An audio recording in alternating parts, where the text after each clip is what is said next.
Dans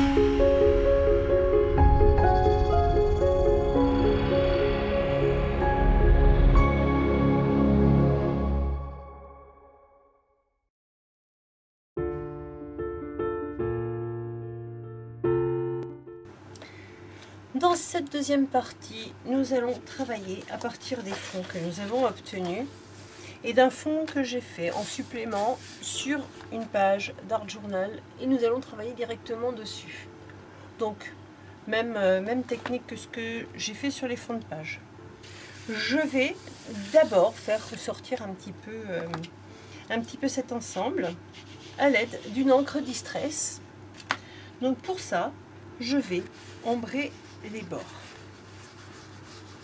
Et comme j'ai travaillé avec de la peinture acrylique, la peinture, elle, va résister.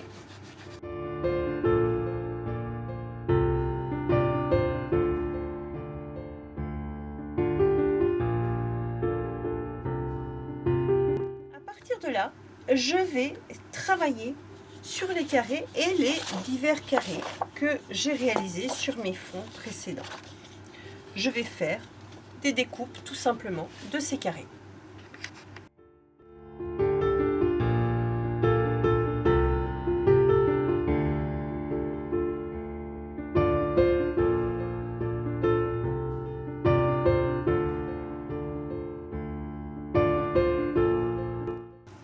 Voilà, alors j'ai différentes tailles de carrés.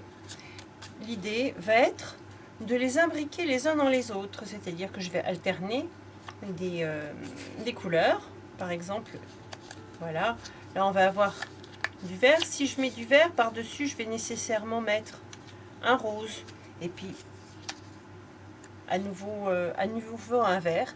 Et puis je vais les mettre en relief et les mettre un petit peu partout par zone. Mais pour encore un tout petit peu plus les distinguer en plus du 3D, eh bien je vais les ombrer.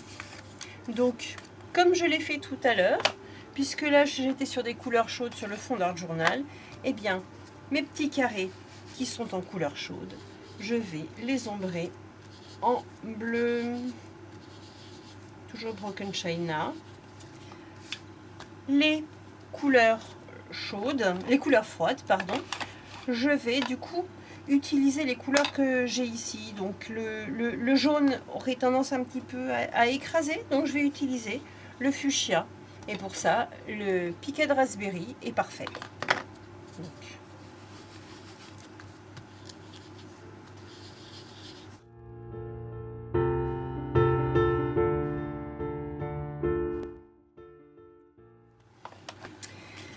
et donc, comme ici, j'ai imprimé le motif en couleur chaude et que j'ai ombré en couleur froide, en bleu, eh bien, je vais procéder en alternant et en combinant pour que ça ressorte bien. Par exemple, ici, là, je vais commencer par un petit carré comme ça, de cette sorte-là. Je n'ai pas nécessairement besoin de les faire concentriques. Hein. Si j'ai envie de les décaler, je peux jouer comme ça. Voilà. Et en jouant avec les surépaisseurs, alors ici, que ce soit là, je peux même en mettre au milieu si je le souhaite. En jouant avec les surépaisseurs, je vais pouvoir composer une page. Maintenant que tous mes éléments sont collés, je vais passer à la décoration de l'ensemble. Donc je vais rester quand même sur des formes assez géométriques. Donc je vais travailler avec des pochoirs qui vont donner des formes qui restent malgré tout dans les carrés.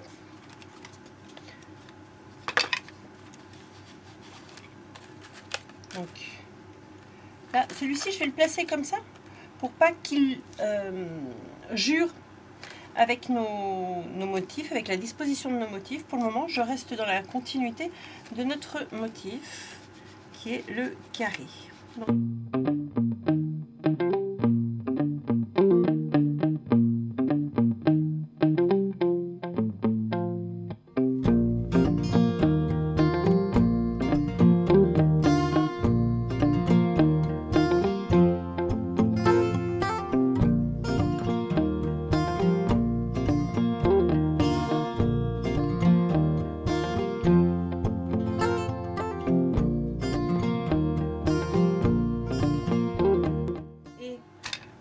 donner un petit peu de force à mon ensemble, maintenant je vais ajouter des touches de noir. Donc pour ceci, je vais utiliser simplement de la Versafine. Je prends un vieil encreur Versafine, histoire de ne pas abîmer mon pad dont je me sers pour tamponner. Voilà. Donc toujours avec un cut and dry. Et là, je vais prendre mes chiffres. C'est un récurrent chez moi, ces petits chiffres, je les aime bien. Je trouve qu'ils font de chouettes petites bordures.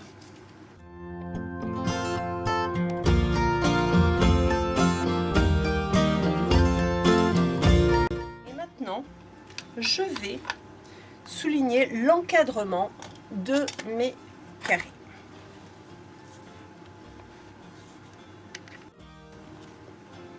Pour ça, je prends un stylo noir, un feutre noir fin, permanent et waterproof.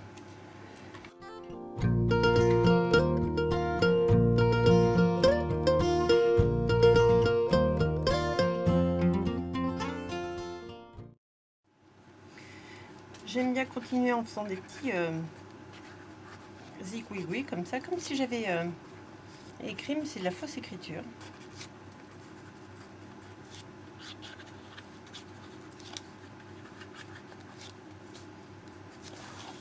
Parfois, je suis même la ligne de ce que j'ai mis là. Et pour donner le petit effet 3D, je vais juste souligner avec un crayon gris un petit peu gras. Donc là, c'est du 6B, je pense, 8B. Voilà. Je fais juste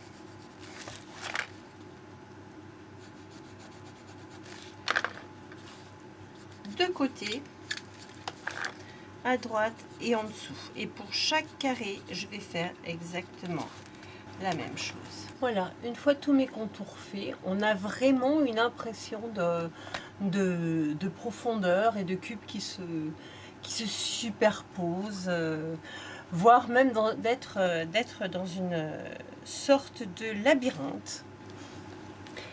J'ai ressorti ma vieille Dymo 3 dimensions. C'est un produit qui est tombé un petit peu en désuétude, mais que j'aime quand même beaucoup quand je n'ai pas la possibilité de faire mon titre autrement. Et là, j'avais une longue phrase à dire, inspirée par ce petit fond-là. Life is not an escape game, so let's live fully. Alors j'espère que c'est de l'anglais correct. Pour les Français, la vie n'est pas un escape game. Donc, vivons-la pleinement. Et voilà, mon titre est désormais collé.